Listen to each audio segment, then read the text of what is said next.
Now welcome to another lightning response video, where this will be a sort of follow-up to yesterday's video, one where, yes, I will respond to a few questions left on it, but where I'm going to start by sort of, again, addressing one of the things I briefly talked about in that video yesterday, and that many people once again brought up, as they inevitably do, in the comments every single time I talk about the numbers or the ratings of a series, which is that more or less they say they personally do not care about the numbers, they only care about their enjoyment, which I do understand, I get it, don't get me wrong. I know what you're trying to say or trying to imply, and yeah, whether or not you like it should be the most important thing to you. But if you are liking it and you want a season 2, then the numbers should in theory matter to you or be of interest to you, since they will determine if you get that second season or not. And so why we or I talk about the numbers sometimes in a video is in order to try and get a general sense of how the show is doing on the larger scale, beyond even just what the fandom thinks about it. Basically, it's hard analytical data that we can try to objectively interpret over just the subjective feelings of the individual fan who is going to be more prone to watch and like it. And the data is, of course, valued much more by Disney. In all reality, they don't care if you personally liked the show or not. They care if you watch it. They care if the numbers for the show are there or not. Though maybe I shouldn't try to imply they don't care at all if the fans like it. Certainly they want fans to like it, because that then means they're more likely to keep watching the current content and then future content. It means they're going to get more money from you long term if you like what they're putting out there. But it's not like Disney execs are browsing social media and are going to see a comment from someone with the username Super Star Wars Fan 9000 saying that they love Ahsoka, and then they're going to greenlight a season 2. Now, they're going to look at all the information they have. They're going to get spreadsheets from the proverbial bean counters that go into all these things, that go into the ratings, subscription numbers, estimated budget of a second season versus the likely profitability of it, and so on. And after going over all that, they will then decide to make a season 2 or not. And so that is why I talk about the numbers, and with that hopefully cleared up now, let's move on to this question from 3 New Day, who asked, "Hey Thor, I know this is a broad question, but in summary, how would you save Star Wars? I ask beyond just following certain principles. What practical steps creatively and business-wise would you take to make it fully enjoyable and successful again? Thank you." Okay, so this could be a really long answer, an entire video probably. But to keep it as brief as possible, what I would do, and not just as a fan whose number one concern wouldn't necessarily be profit and the shareholders at the end of the rainbow, as much as it would be storytelling and great content, which yeah, would probably get me fired pretty quickly. And yes, I also do understand that I'd have to make money simply to keep the business going, and that I'd have a fiduciary responsibility to the shareholders to make money as well. But my defense or argument to them would be that by focusing pretty much entirely on the content itself, making it the best it could possibly be, even if that meant spending a bit extra here and there to get it done, and not always then seeing maximum profit, that would be your best path forward for profits long term, since it hopefully keeps current customers happy and intrigues people enough to check out what you're doing, and then potentially get truly or fully vested in your product, and then keep coming back for more.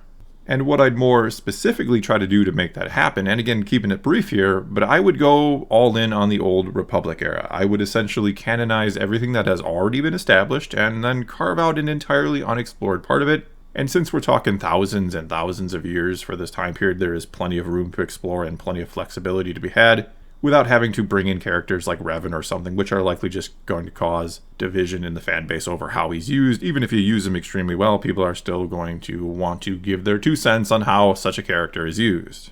Anyway, I'd then do a very linear form of storytelling to not confuse people. I would make sure one story takes place after the next, and so on. And I do it across all mediums, across the books, comics, shows, games, films, and so on, with all of my creators working in conjunction with each other on all projects, meaning that yes, even the guy writing the movie and making millions of dollars, he'd have to talk to the guy doing the comic books and making far less. And if you don't like that, maybe then working on Star Wars isn't for you, and I'll find someone who will like doing that. And no, I wouldn't make it so interconnected where you have to keep up with everything or you're going to get lost. But instead, I'd make it where you'll be rewarded for doing that, where there is relevancy in the other sources of canon like the books and comics, and it feels like it was worth your time to read them. Not like they can just be ignored or retconned on a whim. Oh, and along with that, I'd place myself in charge of a very thorough and damn near anal retentive story group who kept everything in order and kept track of everything and made sure it didn't break the canon as best as we could. And my reasoning here for the Old Republic is that it's already a beloved time period by most hardcore fans, and that it could offer the type of spectacle casual fans are looking for, like huge battles between lots of Jedi and lots of Sith. There is no rule of two to keep the Sith limited at this point. And it also has this sort of political intrigue backbone to actually have solid stories there, or to give substance to the spectacle. I just think it provides everything Star Wars fans and potential Star Wars fans could ever want out of the franchise. And it's such an obvious time period to go and explore in order to try and maybe quote-unquote save Star Wars that I don't know why current-day Lucasfilm doesn't do it. Alright, let's now move on to this question from Inspector Who Reacts, who asked, "Hey Thor, do you think Star Wars will ever get the hype it used to, like during the prequels or even the Force Awakens era?" And you know, I can't even imagine how big the hype would have been around the Phantom Menace had back then, back in the late 90s, if we'd had the internet and social media of today back then. It would have been crazy because it was already crazy in the early days of the internet. But anyway, I don't think it's impossible to get that kind of hype again. But I don't think it's all that likely either. Not unless Star Wars took a nice long break from the theaters. Which, when you really think about it, it already kinda has. This December will mark 4 years since The Rise of Skywalker came out, and if they somehow hit that May 2026 date that they have scheduled right now for the next film, it'll be another 2.5 years on top of that. It'll be almost 7 years between films at best case scenario. Meaning, yeah, there's going to be plenty of buzz and hype around that film whenever it finally comes out, even given the current state of Star Wars. A lot of people are going to get plenty hyped to see another movie in the theaters, though I don't think it's going to be anywhere near like what we've seen before, but it will certainly be there. Next question then comes to us from Thanks Hermione, who asked, "Hey Thor, what if instead of decanonizing the sequels, Lucasfilm says that they're in one possible universe? Multiverses of varying qualities are used with superheroes. I know that may confuse some people though. I just wanted to offer a solution for all roads leading to the sequels problem." And I mean, thanks to Marvel or the MCU, it has become something of a concept that most people are at least familiar with or able to grasp to some degree. It wouldn't be coming out of the blue, I'm saying, if Star Wars did indeed do something like this. I'm sure a lot of people would get it for the most part. And I even, a few years back now, suggested this sort of Legend of Zelda-like timeline for Star Wars, where a couple of moments had split the timeline and we actually have 3 of them. It'd also be a way to sort of recanonize the expanded universe. Only problem with that theory of mine, and your idea as well, not saying it's a terrible one, but the problem is that many fans just don't like the idea of Star Wars being a multiverse. They just want one timeline where everything that they see and happens matters, and that things cannot be undone or brought back or whatever. And then, kind of speaking of that, we also have this question from RPG Music, who asked, "Hey Thor, do you think Star Wars has a problem creating real tension recently? To me at least, it seems Star Wars has a real problem with lethality of late, especially in Filoni's work. You can only see the heroes win again and again in increasingly flashy ways, and eventually silly ones, looking at you Clone Wars Bad Batch arc, before any conflict on screen begins to feel bland and meaningless, no matter how spectacular it looks visually. Cobb Vanth not being allowed to die is sort of the ultimate example of this. If the villains can't even kill side characters, it will never feel like they are credible threats to the heroes. I'm curious to hear what you think." And yeah, I do tend to agree with what you have to say here. Star Wars and its unwillingness to kill off pretty much anyone, even as you point out what is essentially a side character like Cobb Vanth. It's given off some pretty serious kid who has 1,000 toys but won't give any away to charity because he might play with them again someday energy.